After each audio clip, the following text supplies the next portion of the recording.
ನಮಸ್ಕಾರ ಸ್ನೇಹಿತರೆ, ನೀವು ನೋಡ್ತಿರೋದು ಕ್ರಿಕೆಟ್ ಕನ್ನಡ ಎಕ್ಸ್‌ಪ್ರೆಸ್.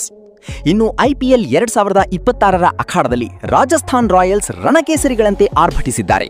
ಸತತ ಗೆಲುವುಗಳಿಂದ ಬೀಗುತ್ತಿದ್ದ ಪಂಜಾಬ್ ಕಿಂಗ್ಸ್ಗೆ ಮೊದಲ ಬಾರಿಗೆ ಸೋಲಿನ ರುಚಿ ತೋರಿಸಿದೆ ಸಂಜು ಸೈನ್ಯ.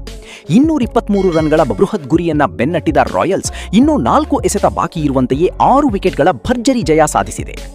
ಇನ್ನು ಪಂಜಾಬ್ ಪರ ಮಾರ್ಕಸ್ ಸ್ಟೋಯಿನಿಸ್ ಕೇವಲ 22 ಎಸೆತಗಳಲ್ಲಿ 62 ರನ್ ಚಚ್ಚಿ ಅಬ್ಬರಿಸಿದ್ರು. ಪ್ರಭಸಿಮ್ರಾನ್ ಸಿಂಗ್ ಕೂಡ ಅರ್ಧಶತಕ ಸಿಡಿಸಿ ತಂಡದ ಮೊತ್ತವನ್ನು 222ಕ್ಕೆ ತಲುಪಿಸಿದ್ರು. ಆದರೆ ರಾಜಸ್ಥಾನ್ ರಾಯಲ್ಸ್ ಈ ಗುರಿಯನ್ನ ಚೇಸ್ ಮಾಡಿದ್ದು ನಿಜಕ್ಕೂ ಅದ್ಭುತ. ಯುವ ಆಟಗಾರ ವೈಭವ್ ಸೂರ್ಯವಂಶಿ ಸಿಡಿಸಿದ 5 ಸಿಕ್ಸರ್ಗಳು ಪಂದ್ಯಕ್ಕೆ ವೇಗ ನೀಡಿದ್ರೆ ಯಶಸ್ವಿ ಜೈಸ್ವಾಲ್ ಜವಾಬ್ದಾರಿಯುತ ಆಟವಾಡಿದ್ರು.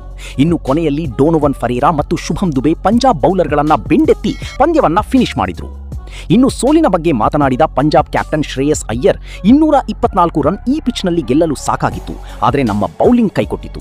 ಸತತ ಪಂದ್ಯಗಳಿಂದ ತಂಡ ಸ್ವಲ್ಪ ಸುಸ್ತಾಗಿದೆ ನಿಜ, ಆದರೆ ಈ ಸೋಲಿನಿಂದ ನಾವು ಪಾಠ ಕಲಿತು ಮತ್ತೆ ಕಂಬ್ಯಾಕ್ ಮಾಡ್ತೀವಿ ಅಂತ ಹೇಳಿದ್ದಾರೆ. ಈ ಗೆಲುವಿನೊಂದಿಗೆ ರಾಜಸ್ಥಾನ್ ಪಾಯಿಂಟ್ಸ್ ಟೇಬಲ್ನಲ್ಲಿ 3ನೇ ಸ್ಥಾನಕ್ಕೇರಿದೆ.